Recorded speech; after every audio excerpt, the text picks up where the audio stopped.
Madam, at yun nga, welcome back to my vlog. Samahan nyo nga pala ako ngayon dahil ang agenda natin ngayon ay magpapayos ako na itong mga salamin natin. Hindi nababato lahat, ayan, pati ito hindi nababayan. Ito, basta itong lahat ng bintahan na natin hindi nababa, pero ang unang muna ipapayos ay itong harap, itong dalawa. Tsaka yun nga, magpapakarwash na din tayo sa 4 Aces. Tsaka may dadalhin tayo kay 4 Aces itong kanyang certificate.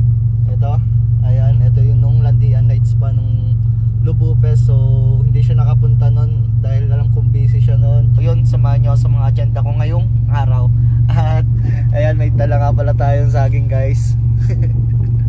Syempre, para tayo healthy. So yun guys, update ko na lang sa mga magaganap. Peace out.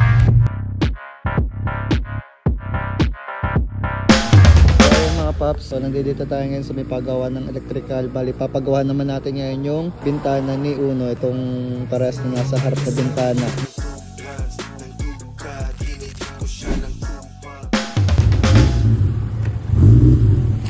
Okay.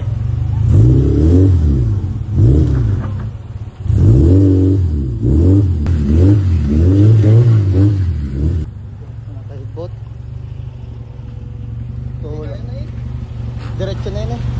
Ako kaya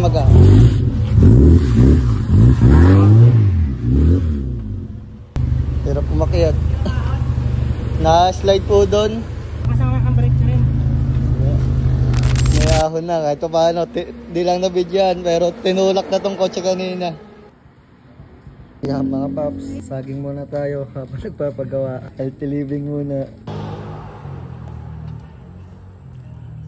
So ayun mga paps, grabe naging problema dito kay Uno na bintana. Bali mga wire niya is putol-putol pala.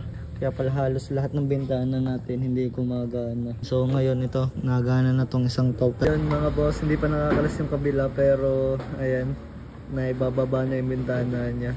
So kakalasin pa rin yung side disc kasi baka pwede pa daw mapalakas yung motor. Kasi ang problema naman doon sa isang yan ay hirap tumaas, bumaba.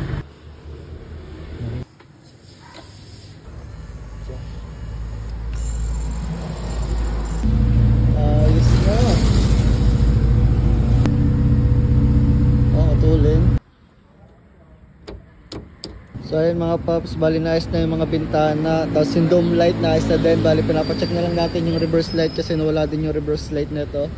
So sa mga gusto nga pala magpa-ayos kay Kuya Leo,